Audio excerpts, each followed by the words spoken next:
आप सभी का हमारे YouTube चैनल सम्राट आईएएस में स्वागत है।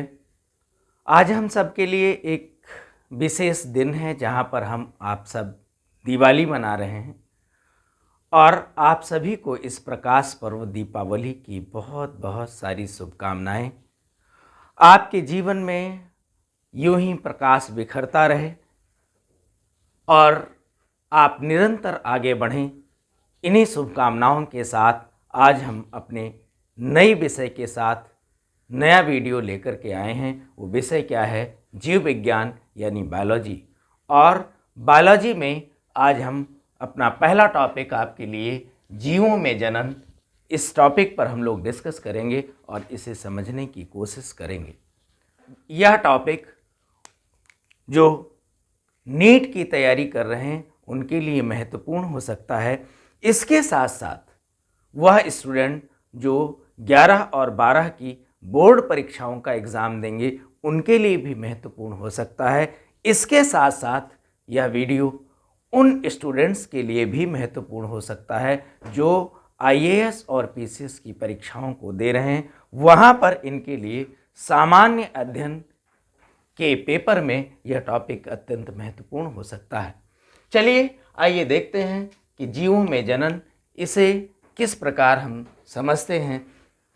तो जीवों में जनन को समझने के लिए हमने कुछ सब हेडिंग्स बनाई हैं और इन्हीं सब हेडिंग्स के अंतर्गत हम अपने इस टॉपिक को समझेंगे। तो देखिए, सबसे पहले यहाँ पर हम देखते हैं कि दो महत्वपूर्ण शब्द हैं। पहला शब्द क्या है? जीव। और दूसरा शब्द क्या है? जनन। जीव क्या होते हैं? यानी लिविंग ऑर्गेनिज्म। लिविंग, जीव का शब्द, जीव शब्द का अभिप्राय किससे है? लिविंग से है या सजीव से है। अर्थात इस पृथ्वी पर वह सभी जीव क्या है? जीव हैं जिनके अंतर्गत जैविक क्रियाएं पाई जाती हैं। ये बहुत महत्वपूर्ण है आपके लिए। हमने क्या बताया कि जो जीव होते हैं, जीव का अभिप्राय किससे है? सजीव से है। और सजीव क्या होते हैं? जिनमें जैविक क्रियाएं पाई जाती हैं। और जैविक क्रियाएं क्या होती हैं? वह सभी क्रियाएं जो जीवन के लिए आवश्यक हैं। ने क्या बताया कि जैविक क्रियाएं क्या होती हैं? जो जीवन के लिए आवश्यक होती हैं। यदि ये जैविक क्रियाएं न पाई जाएं तो जीवन संभव नहीं हो सकता है। और यह जीवन के लिए आवश्यक क्रियाएं यानी जैविक क्रियाएं क्या हो सकती हैं? जैसे श्वसन, जैसे उत्सर्जन, जैसे पाचन। ये सब क्या है? जैविक क्रियाएं हैं। यानी अगर यह जैविक क्रियाएं ना हो तो जीवन संभव नहीं है। और जिनके अंतर्गत जैविक क्रियाएं पाई जाती हैं वो सभी क्या कहलाते हैं? जीव कहलाते हैं। और इन्हीं जैविक क्रियाओं में एक अत्यंत महत्वपूर्ण जैविक क्रिया है जिसे हम लोग क्या बोलते हैं? जनन बोलते हैं। और इस जनन को हम लोग प्रजनन भी कह देते हैं। और प्रजनन के साथ साथ इसे हम लोग किस नाम से जानते हैं? रिप्रोडक्शन से। तो हमने क्या बताया? जीव है, जीव में जनन, जीव में जैविक क्रियाएं पाई जाती हैं। जैविक क्रियाएं वह क्रियाएं होती हैं जो जीवन के लिए अत्यंत महत्वपूर्ण होती हैं। और इन्हीं जैविक क्रियाओं में एक जैविक क्रिया है जिसे जनन या प्रजनन या रिप्रोडक्शन कहते हैं। तो रिप्रोडक्शन के अंतर्गत हम क्या देखते हैं? एक ऐसी जैविक क्रिया जहां पर कोई भी जीव अपनी ही जैसी संतति को उत्पन्न कर लेता है। बहुत महत्वपूर्ण है आपके लिए। हमने क्या बताया कि रिप्रोडक्शन यानी जनन ऐसी जैविक क्रिया है जहां पर कोई भी जीव क्या है?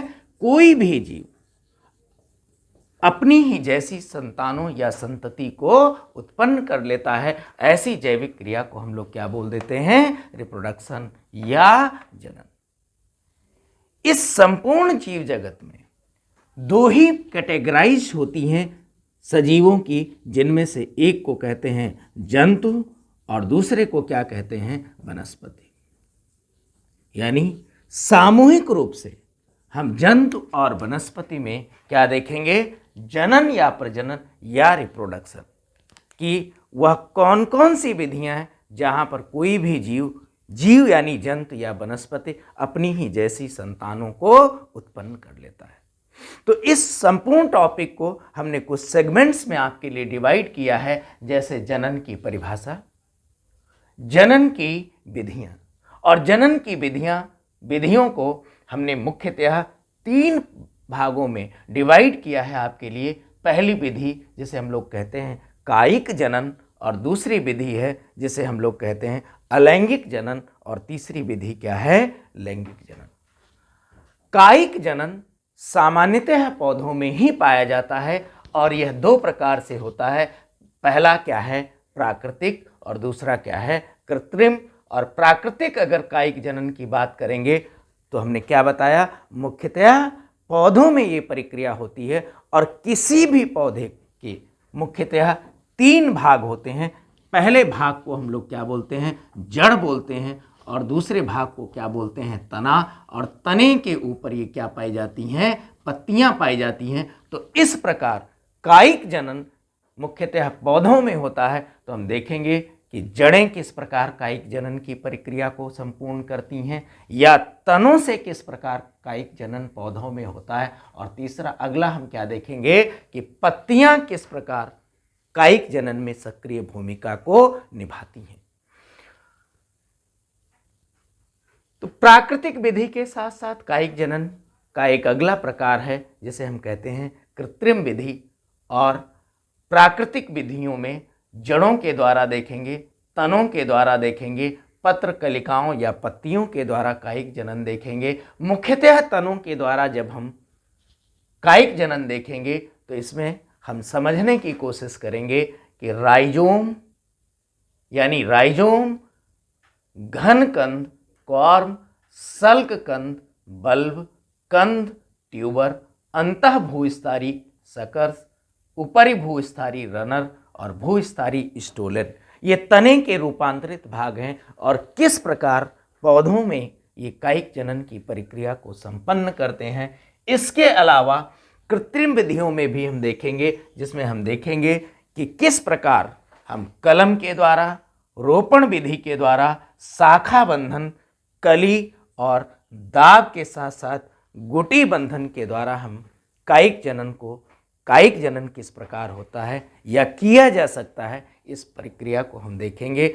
और इसके साथ साथ अलैंगिक जनन जो जंतु और वनस्पति दोनों में पाई जाती है, यहाँ समझने की कोशिश करेंगे। और अलैंगिक जनन भी कई प्रकार का होता है, जैसे द्विविभाजन या बहुविभाजन, बीजाणु जनन, मुकुलन, कलिका निर्माण, खंडी भवन या पुनरुद्ध भवन के द्वारा जो है किस प्रकार अलैंगिक जनन या एसेक्सुअल रिप्रोडक्शन की प्रक्रिया जीवों में होती है, इसको भी हम समझने की कोशिश करेंगे। और इसके साथ साथ जो अत्यंत महत्वपूर्ण जनन की प्रक्रिया है, जो जंतुओं तथा वनस्पतियां दोनों में होती है, और यह प्रक्रिया अन्य सभी जनन यानी कायिक जनन और अलैंगिक जनन के अलावा अत्यंत जटिल होती है और अत्यंत महत्वपूर्ण होती है। इस प्रक्रिया को हम लोग क्या बोलते हैं, लैंगिक जनन। इसको भी हम जंतुओं तथा वनस्पतियों में देखेंगे कि लैंगिक जनन क्या होता है और लैंगिक जनन किस प्रकार से संपन्न होता है। तो हम अपने स्टूडेंट से क्या चाहेंगे कि आप फटाफट अपने कॉपी पेन को उठा लीजिए, और इस पूरे टॉपिक को जिस तरीके से हमने इसे डिफरेंट सेगमेंट्स में डिवाइड किया है, उसमें आप डिवाइड कर लीजिए और अपना नोट्स बना लीजिए। और इसी के साथ हम अपने टॉपिक को शुरू करते हैं। तो जनन की परिभाषा के बाद हम सबसे पहले क्या देखेंगे, जनन की विधियां। और जनन की विधियों में सबसे जो पहला जनन है, जिसे हम लोग क्या कहते हैं, कायिक जनन। क्या बोलेंगे, कायिक जनन। और हमने क्या बताया कि कायिक जनन 2 प्रकार का होता है। पहला क्या हो सकता है, ये प्राकृतिक तरीके से होता है, और दूसरा क्या होता है, कृत्रिम तरीके से। तो आपके लिए शब्द क्या महत्वपूर्ण है, कायिक जनन। कायिक जनन को हम लोग क्या बोलते हैं, वेजिटेटिव रिप्रोडक्शन भी बोलते हैं। क्या बोलते हैं, वेजिटेटिव रिप्रोडक्शन। कायिक जनन को हिंदी में वर्धी जनन भी कह देते हैं। क्या कह देते हैं, वर्धी जनन। देखिए, कायिक शब्द किससे बना है, काया से। और काया का अभिप्राय किससे होता है? शरीर से, बॉडी से, लिविंग ऑर्गेनिज्म की बॉडी। वर्धी माने वृद्धि करने वाला। तो बहुत साधारण सी बात है कि कायिक जनन होता कहां पर है, किसके अंतर्गत, किसमें होता है? अगर जीवों की बात करेंगे तो जीवों में, वनस्पतियों में ये सामान्यतः पाया जाता है। किसके शरीर में पाया जाता है? किसकी काया में पाया जाता है? वनस्पतियों की काया या शरीर में पाया जाता है। और इस शब्द का अभिप्राय वृद्धि से भी जुड़ा है। कहने का आशय क्या है कि जैसे कोई वनस्पति है तो उस वनस्पति में या तो यह जड़ों के द्वारा हो सकता है, यानी जड़ों का कोई भाग क्या है, वृद्धि करे और वृद्धि करके एक नए पौधे का निर्माण कर ले। और दूसरा क्या है कि तनों के द्वारा, ये बहुत महत्वपूर्ण है कि वनस्पतियां क्या करती हैं, इनके जो तने होते हैं, इन तनों से क्या है कि नए पौधे का निर्माण हो जाता है। और इसके साथ साथ वनस्पतियों में पत्तियां पाई जाती हैं। पत्तियां महत्वपूर्ण भाग होती हैं जो प्रकाश संश्लेषण की प्रक्रिया को संपन्न करती हैं। यह पत्तियां भी कभी कभी क्या करती हैं कि नए पौधे का निर्माण कर लेती हैं।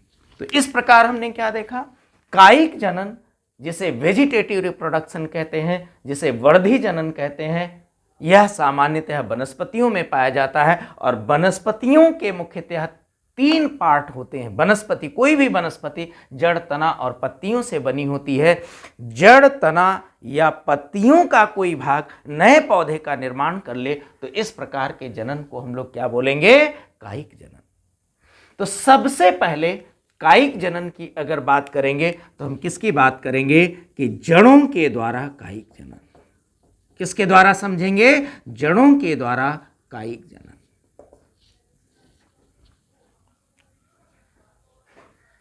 देखिए, अगर जड़ों की बात करें तो जब कोई भी बीज अंकुरित होता है, क्या है कि कोई भी बीज अंकुरित होता है तो उसमें 2 प्रकार की कलिकाएं निकलती हैं। एक कलिका जो ऊपर की ओर जाती है, जिसे हम लोग क्या बोलते हैं, प्रांकुर। और जो जमीन के अंदर नीचे की ओर बढ़ती है, जिसे हम क्या बोलते हैं, मूलांकुर। तो इसी मूलांकुर से जड़ का क्या होता है, विकास होता है। ठीक है। तो कुछ पौधों में जड़ें क्या करती हैं, भोजन संचय का कार्य करती हैं। क्या करती हैं, भोजन संचय का। हमने क्या बताया कि कुछ पौधे ऐसे हैं जिनमें भोजन संचित होता है, और भोजन संचित होने के कारण इन जड़ों में क्या है कि छोटी छोटी आउटर ग्रोथ पाई जाती हैं। क्या पाई जाती हैं, आउटर ग्रोथ, बाह्य वृद्धि पाई जाती है। कहां पर, इन संचित जड़ों में। और इस बाह्य वृद्धि को हम लोग क्या बोल देते हैं, वेजिटेटिव, क्या बोलेंगे, वेजिटेटिव बड्स, या इसे हम लोग क्या बोलेंगे, वृद्धि कलिकाएं। क्या बोल सकते हैं, वृद्धि कलिकाएं या वर्धी कलिकाएं बोल सकते हैं। और जब भी कभी अनुकूल परिस्थितियां आती हैं, क्या आती हैं, अनुकूल परिस्थितियां, और इन्हीं अनुकूल परिस्थितियों में इन जड़ों की वर्धी कलिकाओं से नए पौधे का क्या हो जाता है, निर्माण हो जाता है। क्लियर है। हमने क्या बता दिया कि जड़ें हैं, जड़ों में भोजन संचित होता है, और इन जड़ों में कुछ विशेष प्रकार की कलिकाएं पाई जाती हैं। इन कलिकाओं को हम लोग क्या बोल देते हैं, वेजिटेटिव बड्स बोल देते हैं, या वृद्धि कलिकाएं बोल देते हैं। और जब भी कभी अनुकूल परिस्थितियां आती हैं, यही वेजिटेटिव या वृद्धि कलिकाएं क्या हैं कि इनसे नए पौधे का क्या हो जाता है, निर्माण हो जाता है। अगर उदाहरण की बात करें, आपके लिए बहुत महत्वपूर्ण है कि जड़ों में वह कौन कौन से पौधे हैं जहां पर जड़ों के द्वारा कायिक जनन होता है। तो इनमें कौन कौन से महत्वपूर्ण पौधे हैं आइए देखते हैं। जैसे एक पौधा है जिसे हम क्या बोलते हैं, सतावर।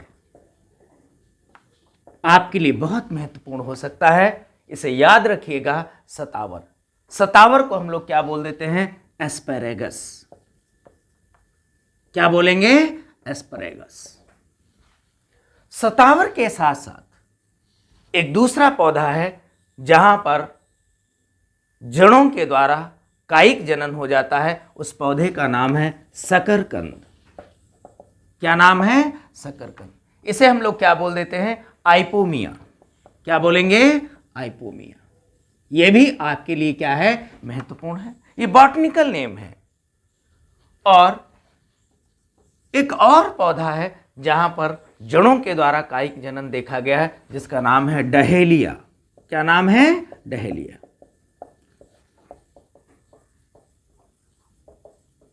ठीक है, तो इस प्रकार हमने क्या देखा कि सतावर यानी एस्पैरेगस, शकरकंद यानी आइपोमिया और डहेलिया के अंदर जड़ों के द्वारा क्या हो जाता है, कायिक जनन होता है। और इसके बाद हम क्या देखेंगे कि तनों के द्वारा कायिक जनन।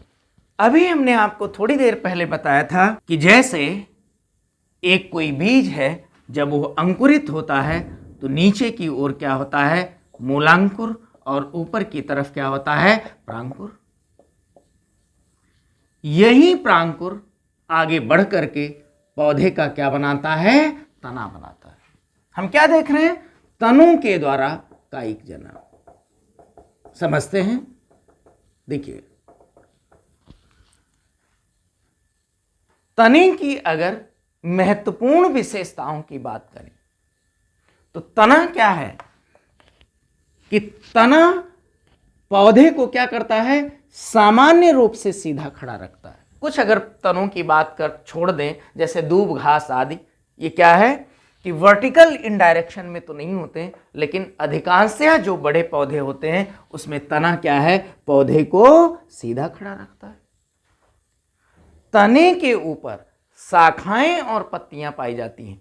और अभी हमने आपको बताया था कि पत्तियां क्या हैं, प्रकाशीय ऊर्जा को अवशोषित करके उसे रासायनिक ऊर्जा में बदल करके भोजन का क्या करती हैं, निर्माण करती हैं। और इसी भोजन पर हम आप सब जितने भी जंतु जगत हैं, सब इसी भोजन पर क्या हैं, आश्रित हैं।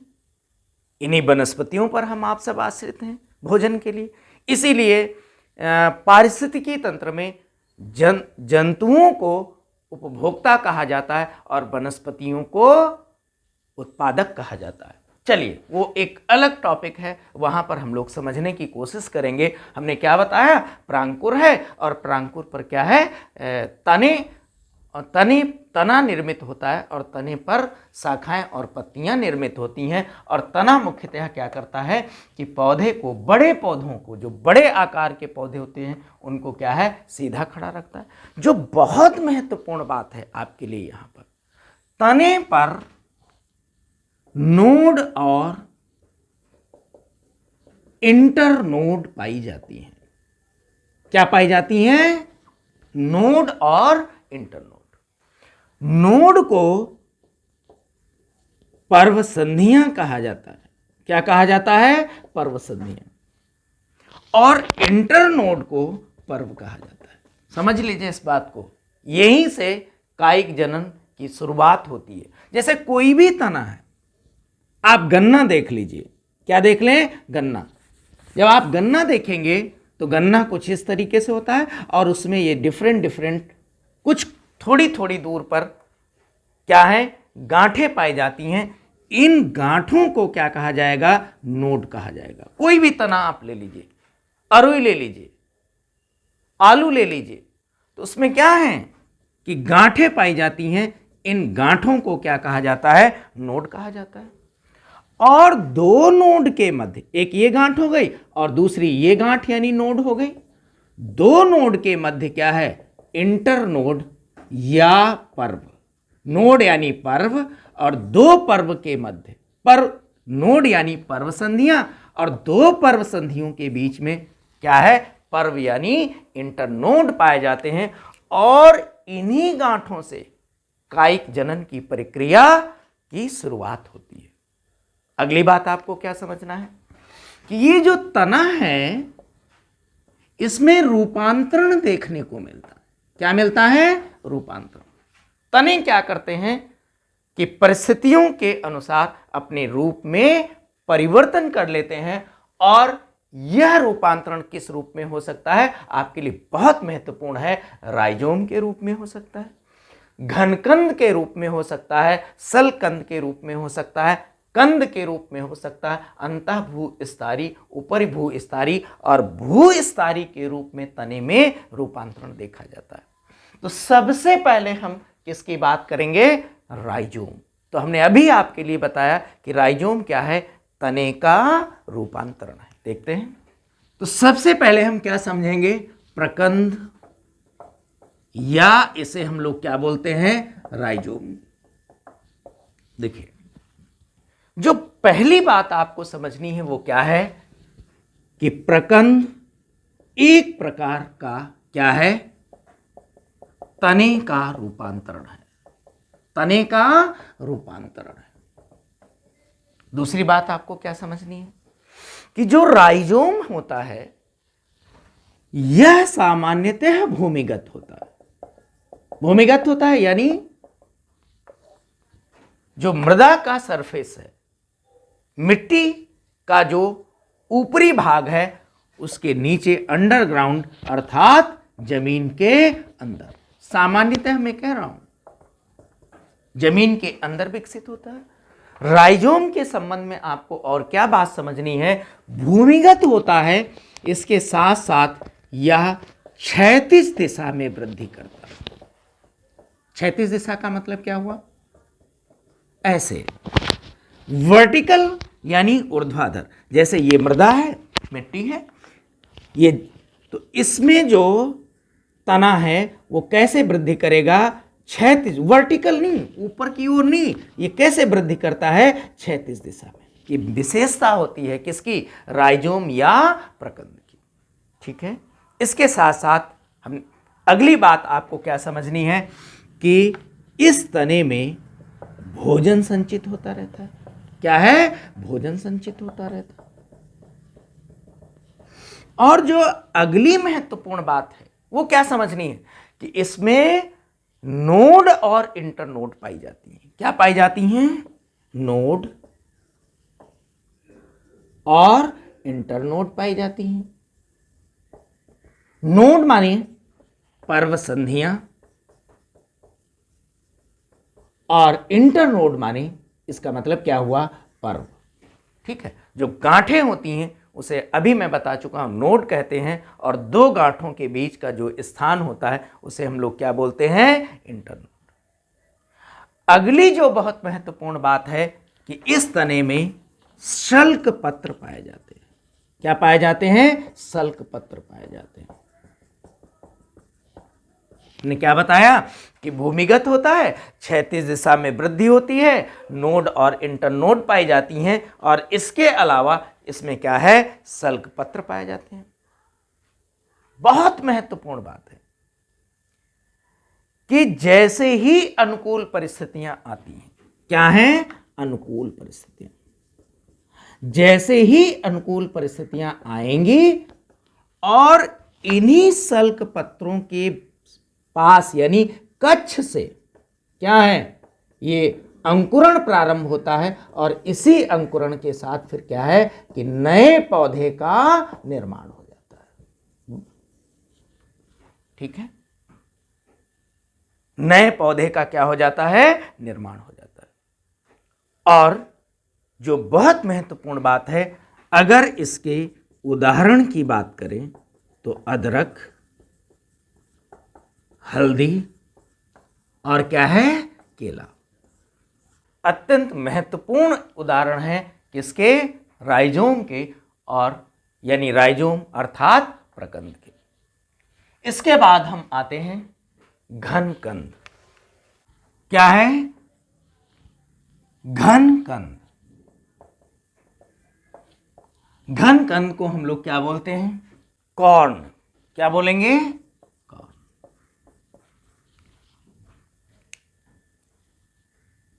देखिए, अगर घनकंद की बात करें तो यह भी एक प्रकार का क्या है, तने का रूपांतरण है,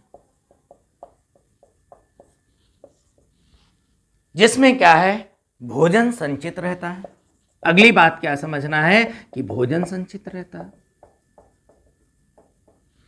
और जो अगली बहुत महत्वपूर्ण बात है वो क्या है कि तना क्षैतिज नहीं वृद्धि करता है।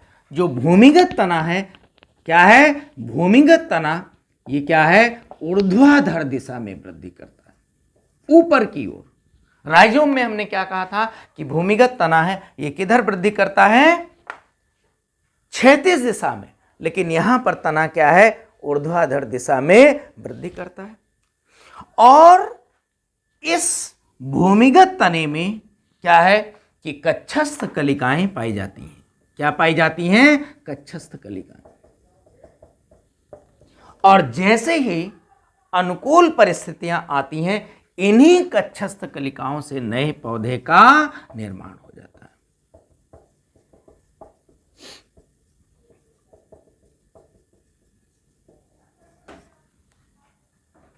अगर उदाहरण की बात करें, किसकी बात करें, उदाहरण की, तो जो सबसे पहला उदाहरण है, अत्यंत महत्वपूर्ण उदाहरण है पौधे का, उसका नाम क्या है, जिमीकंद। इस जिमीकंद को हम लोग क्या बोल देते हैं, एमार्फोफेलस।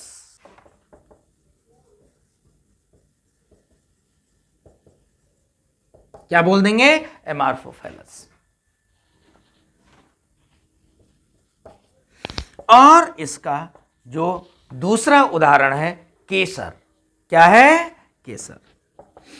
केसर में भी क्या है, घनकंद पाया जाता है। और केसर को हम लोग क्या, बॉटनिकल भाषा में हम लोग क्या बोल देते हैं, क्रोकस। क्या बोलेंगे, क्रोकस। और तीसरा इसका उदाहरण है अरवी। क्या नाम है, अरवी। और अगर अरवी की बात करेंगे तो इसका जो बॉटनिकल नेम है वो क्या है, कोलोकैसिया। क्या नाम है, कोलोकैसिया।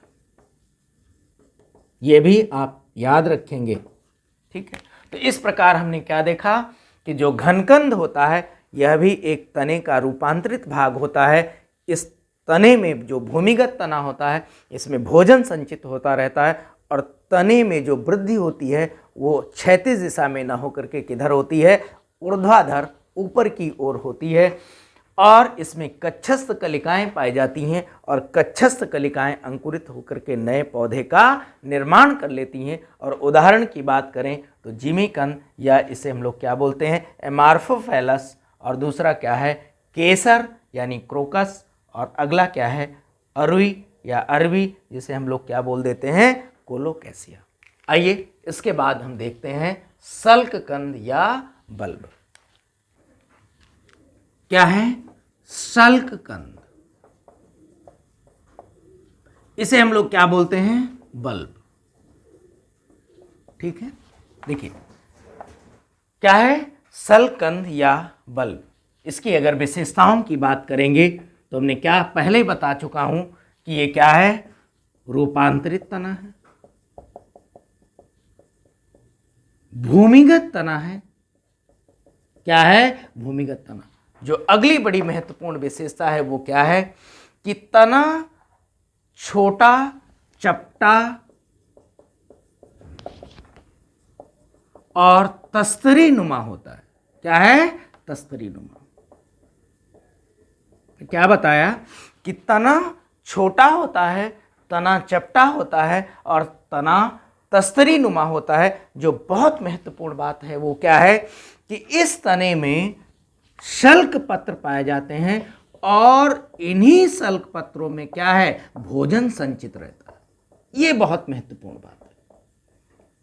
तना क्या है, छोटा भी है, तना चपटा भी है, तना तस्तरी नुमा भी है। और जो बहुत महत्वपूर्ण बात है वो क्या है कि जो तना है, इसमें जो शल्क पत्र पाए जाते हैं उसमें क्या है, भोजन संचित रहता है। ठीक है, जो तना है, इस तने में दो महत्वपूर्ण भाग पाए जाते हैं, जिसमें जिसे क्या कहते हैं कि कक्षस्थ कलिकाएं। एक जो बहुत महत्वपूर्ण कलिका है उसे क्या कहा जाता है, कक्षस्थ कलिका, और जो दूसरी महत्वपूर्ण कलिका है उसे क्या कहा जाता है, अग्रस्थ कलिका। यानी जो बल्ब होते हैं, बल्ब में दो प्रकार की कलिकाएं पाई जाती हैं। एक कलिका को कहते हैं कक्षस्थ कलिका और दूसरी कलिका को क्या बोलते हैं, अग्रस्थ कलिका। और जो कक्षस्थ कलिका होती है यह सल्क पत्रों के कक्ष से निकलती है। कहाँ से, सल्क पत्रों के कक्ष से। यह भी आपके लिए क्या है, महत्वपूर्ण है। और जैसे ही अनुकूल परिस्थितियां आती हैं, क्या है, अनुकूल परिस्थितियां आती हैं, ये कलिकाएं क्या हैं, नए पौधे का निर्माण कर लेती हैं। अगर उदाहरण की बात करें तो जो बहुत महत्वपूर्ण उदाहरण इसके हो सकते हैं वो क्या हैं, प्याज। क्या है, प्याज, जिसे हम लोग क्या बोल देते हैं, एलियम सेपा। बॉटनिकल नेम इसका क्या है, एलियम सेपा। और दूसरा इसका जो महत्वपूर्ण उदाहरण है वो क्या है, लहसुन। लहसुन यानी एलियम सटाइवम। क्या है, एलियम सटाइवम। इसके अलावा टूलिप एक पौधा होता है, टूलिप, और दूसरा पौधा होता है नरगिस। क्या है, नरगिस। तो टूलिप और नरगिस में भी क्या है, सल्क कंद पाए जाते हैं। और यह सल्क कंद जिनमें अग्रस्थ और कक्षस्थ कलिकाएं पाई जाती हैं, नए अनुकूल परिस्थितियां आती हैं और अंकुरित होकर के नए पौधे का निर्माण कर लेती हैं। और जो आपके लिए यहाँ पर बहुत महत्वपूर्ण बात है वो क्या है कि इस तने में जो सल्क पत्र पाए जाते हैं उन्हीं सल्क पत्रों में भोजन संचित रहता है। और उदाहरण के लिए हमने आपको क्या बता दिया, प्याज यानी एलियम सेपा और लहसुन यानी एलियम सटाइवम। इसके अलावा टूलिप और नरगिस भी महत्वपूर्ण पौधे हैं जिनमें क्या है, सल्ककंद या बल्ब पाया जाता है। आइए देखते हैं कंद, या इसे हम लोग क्या बोल देते हैं, ट्यूबर। देखिए, पहली बात आपको क्या समझनी है कि भोजन संचय के कारण तना गोल और मांसल हो जाता है। तना कैसा है, गोल या मांसल हो जाता है। बहुत महत्वपूर्ण बात है। भूमिगत तना है, जमीन के अंदर तना है, भोजन संचित करता है। भोजन संचय करने के कारण तना कैसा है, गोल और मांसल हो जाता है। तने पर पर्व और पर्व संधियां पाई जाती हैं। हम पहले ही बता चुके हैं कि पर्व और पर्व संधियां क्या होती हैं, कि तने पर पर्व और पर्व संधियां पाई जाती हैं। पर्व संधियां आंख में, आइस यानी आंख में परिवर्तित हो जाती है। बहुत महत्वपूर्ण बात है। और जो आंख होती है, आंख में सल्क पत्र पाए जाते हैं। क्या पाए जाते हैं, सल्क पत्र पाए जाते हैं। इन सल्क पत्रों के बीच में एक कलिका पाई जाती है और जैसे ही अनुकूल परिस्थितियां आती हैं ये कलिका क्या है, नए पौधे का निर्माण कर लेती है। ठीक है, कि जो पर्व संधियां हैं ये आंख में परिवर्तित हो जाती हैं और आंख के अंदर सल्क पत्र पाए जाते हैं और सल्क पत्र के बीच से कलिका निकलती है और ये कलिका क्या है, नए पौधे का निर्माण कर लेती है। जो बहुत महत्वपूर्ण बात है आपके लिए वो क्या है, कंद का जो सबसे अच्छा उदाहरण है वो क्या है, आलू या पोटैटो। इसके बाद आइए हम आते हैं अंतः भूस्तरी। अंतः भूस्तरी, इसे हम लोग क्या बोलते हैं, सकर। देखिए, जैसे जो बहुत महत्वपूर्ण बात है वो क्या है कि मुख्य तना है। क्या है? पौधे का मुख्य तना। मुख्य तने से समानांतर क्षैतिज दिशा में क्या है? मुख्य तना, जैसे मान लेते हैं ये पौधा है और ये पौधे का क्या है? मुख्य तना है। मुख्य तने के समानांतर और क्षैतिज दिशा में एक नया तना निकलता है जिसे क्या कहा जाता है? अंतःभूस्तरी तना। और होता क्या है कि समय के साथ यह तना मुख्य तने से टूटकर अलग हो जाता है और अलग होने से पहले इस तने पर छोटी छोटी जड़ें निकल आती हैं और इसी के साथ ये इससे जैसे ही अलग होता है और ये नए पौधे का क्या कर लेता है? निर्माण कर लेता है। तो इस प्रकार के तने को क्या कहा जाता है? अंतःभूस्तरी तना।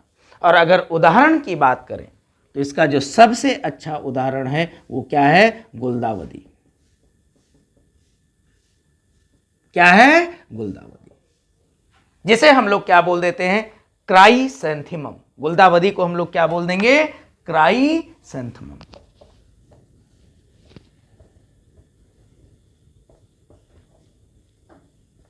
और दूसरा जो पौधा है वो क्या है? पुदीना या मेंथा।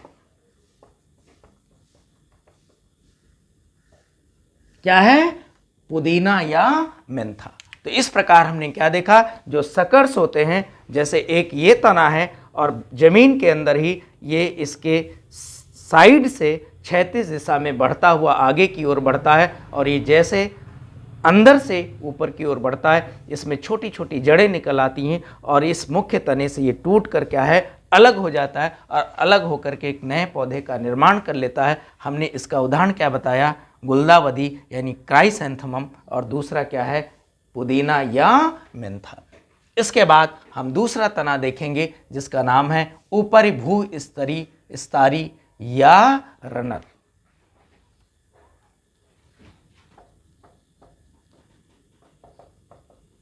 इसमें क्या होता है? उपरिभूस्तरी। देखिए, जो बहुत महत्वपूर्ण बात है वो क्या है कि तना विसर्पी होता है। क्या होता है? विसर्पी। तना कैसा होता है? विसर्पी होता है। यानी जो पृथ्वी का सरफेस है, धरातल है, उस पर तना कैसे चलता है? रेंगते हुए चलता है। रेंगते हुए तने को क्या कहा जाता है? विसर्पी कहा जाता है। और जो अगली महत्वपूर्ण बात है, यह विसर्पण क्षैतिज दिशा में रहता है। कैसे? क्षैतिज दिशा, वर्टिकल नहीं, ऊर्ध्वाधर नहीं रहता है। ये कैसा रहता है? हॉरिजेंटल रहता है। जैसे ये पृथ्वी का धरातल है तो इस धरातल पर जो तना है वो कैसे बढ़ता है? क्षैतिज दिशा में। और अगली जो बहुत महत्वपूर्ण बात है, इसमें क्या है कि नोड और इंटरनोड पाई जाती है। क्या है? जैसे ये एक गांठ हो गई, एक गांठ ये हो गई, एक गांठ ये हो गई, तो हमने क्या बताया कि पर्व संधियां, एक पर्व संधि ये हो गई, दूसरी पर्व संधि ये हो गई, और दो पर्व संधियों के बीच में क्या है? पर्व पाए जाते हैं, यानी पर्व और पर्व संधियां पाई जाती हैं। जो पर्व संधियां होती हैं, बहुत महत्वपूर्ण बात, जो पर्व संधियां होती हैं, इन पर्व संधियों से नीचे की ओर यानी जमीन के अंदर की ओर अपस्थानिक जड़ें निकलती हैं। क्या निकलती हैं? अपस्थानिक जड़ें। और इन्हीं पर्व संधियों से ऊपर की ओर कक्षस्थ कलिकाएं निकलती हैं और इन्हीं कक्षस्थ कलिकाओं से क्या है? नए पौधे का निर्माण होता है। क्या है? नए पौधे का निर्माण होता है। और अगर उदाहरण की बात करें तो इसका जो सबसे अच्छा उदाहरण है वो क्या है? दूब घास। आप देखे होंगे कि तना विसर्पित होता है, तना क्षैतिज दिशा में वृद्धि करता है, तने पर पर्व और पर्व संधियां पाई जाती हैं, और पर्व जो होते हैं, गांठें होती हैं, उसमें नीचे की ओर अपस्थानिक जड़ें निकली होती हैं और ऊपर की ओर क्या है, कक्षस्थ कलिकाएं निकलती हैं, और इन्हीं कक्षस्थ कलिकाओं से नए पौधे का निर्माण होता है। दूब घास यानी इसे हम लोग क्या बोलते हैं बॉटनी की भाषा में, साइनोडॉन। याद रखिएगा, आपके लिए महत्वपूर्ण हो सकता है। दूसरा जो एग्जाम्पल इसका क्या है, खट्टी बूटी। एक पौधा होता है, घास नुमा पौधा होता है, जिसे क्या कहते हैं, खट्टी बूटी। और खट्टी बूटी को अगर वनस्पति की भाषा में बात करेंगे तो इसका नाम क्या है, ऑक्जेलिस। नाम क्या है, ऑक्जेलिस। और एक और उदाहरण याद आ रहा है जिसका नाम होता है ब्राह्मी या ब्राह्मी बूटी, जिसे कहते हैं हाइड्रोकोटाइल, जिसे बॉटनी की भाषा में क्या बोलेंगे, हाइड्रोकोटाइल। तो इस प्रकार हमने क्या देखा, ऊपरी भू स्तरीय तना, और इसके बाद हम किस पर आ जाएंगे, भू स्तरीय।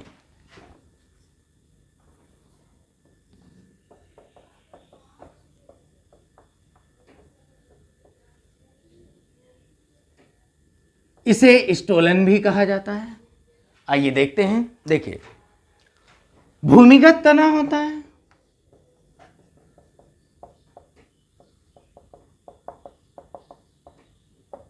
तने में भोजन संचित रहता है। क्या है, भोजन संचित रहता है। तने में पर्व और पर्व संधियां, यानी पर्व संधियां यानी नोड, और पर्व माने इंटरनोड।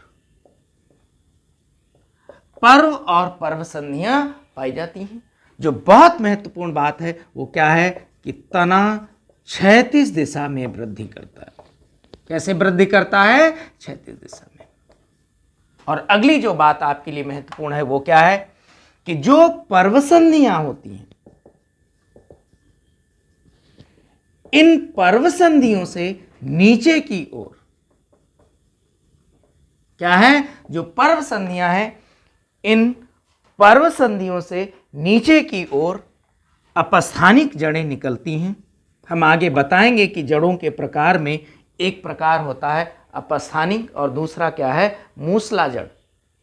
तो यहाँ पर जो जड़ें हैं वो किस प्रकार की हैं, अपस्थानिक जड़ें हैं। पर्व संधियों से अपस्थानिक जड़ें निकलती हैं और ऊपर की ओर वायवीय प्ररोह, वायवीय प्ररोह क्या है, वायवीय प्ररोह निकलता है, और इसी वायवीय प्ररोह से नए तने का क्या हो जाता है, निर्माण हो जाता है।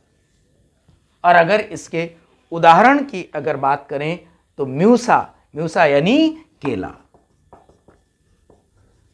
क्या है, केला। एक और पौधा है जिसे कहते हैं झूमक लता। पौधे का नाम क्या है, झूमक लता। और इस झूमक लता को बॉटनी की भाषा में क्या कहा जाता है, पैसीफ्लोरा। क्या कहा जाएगा, पैसीफ्लोरा। तो केला और झूमक लता क्या है, स्टोलेन या भूस्तरीय तने के बहुत महत्वपूर्ण उदाहरण हो सकते हैं। तो हमने जो बातें मुख्य मुख्य बताई कि भूमिगत तना होता है, भोजन संचित रहता है, पर्व और पर्व संधियां पाई जाती हैं, तना क्षैतिज दिशा में वृद्धि करता है, पर्व संधियों में नीचे की ओर क्या है कि अपस्थानिक जड़ें निकलती हैं और ऊपर की ओर वायवीय प्ररोह निकलता है, और इसी वायवीय प्ररोह से क्या है कि नए पौधे का निर्माण हो जाता है। और उदाहरण की हमने बात करी तो क्या है, म्यूसा यानी केला, और दूसरा उदाहरण हमने क्या बताया, झूमक लता, या इसे बॉटनी की भाषा में हम लोग क्या बोल देंगे, पैसीफ्लोरा। आइए इसके बाद हम देखते हैं पत्र कलिकाओं के द्वारा। क्या है, पत्र कलिकाओं के द्वारा।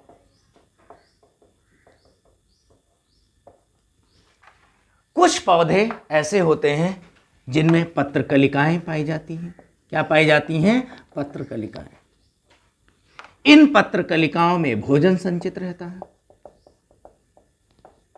और यह पत्र कलिकाएं मुख्य पौधे से टूटकर अलग हो जाती हैं, और इन्हीं पत्र कलिकाओं से क्या है, नए पौधे का निर्माण हो जाता है। और अगर इसके उदाहरण की बात करें तो इसका बहुत अच्छा उदाहरण है रतालू। क्या है? रतालू। इसके अलावा ऑक्जेलिस या खट्टी बूटी में भी पत्रकलिकाओं के द्वारा कायिक जनन की प्रक्रिया को देखा जाता है। इसके बाद हम आते हैं पत्तियों के द्वारा कायिक जनन। पत्तियों के द्वारा कायिक जनन। देखिए, कुछ पौधे ऐसे होते हैं जिनकी पत्तियों में भोजन संचित रहता है। पत्तियों में क्या हो जाता है? भोजन संचित। ये पत्ती है, इसमें क्या हुआ? भोजन संचित हुआ।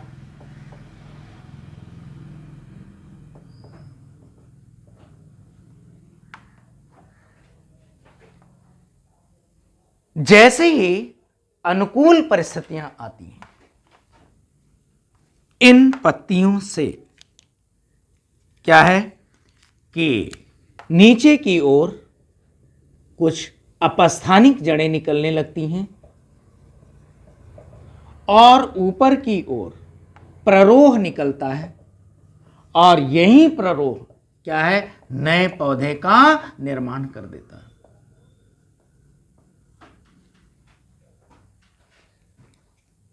समय के साथ पत्ती टूटकर मुख्य पौधे से अलग हो जाती है, और चूंकि इन पत्तियों में भोजन संचित रहता है, इसी भोजन संचय के कारण पत्तियों की कोशिकाएं सक्रिय हो जाती हैं और बार बार विभाजित होने लगती हैं।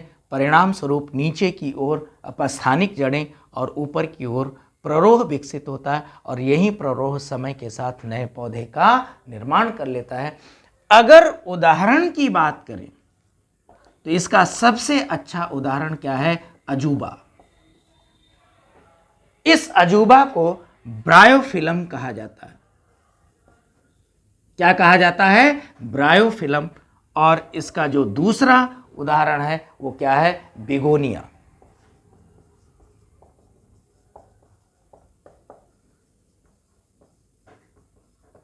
इस प्रकार हमने क्या देखा कि पत्तियां भी बहुत महत्वपूर्ण भाग होती हैं जो पौधों के अंदर कायिक जनन की प्रक्रिया को संपन्न करती हैं। इसी के साथ मुझे आशा और उम्मीद है कि आपको मेरा वीडियो पसंद आएगा। धन्यवाद, नमस्कार। फिर हम अगले अपने वीडियो में इसी टॉपिक को आगे बढ़ाते हैं।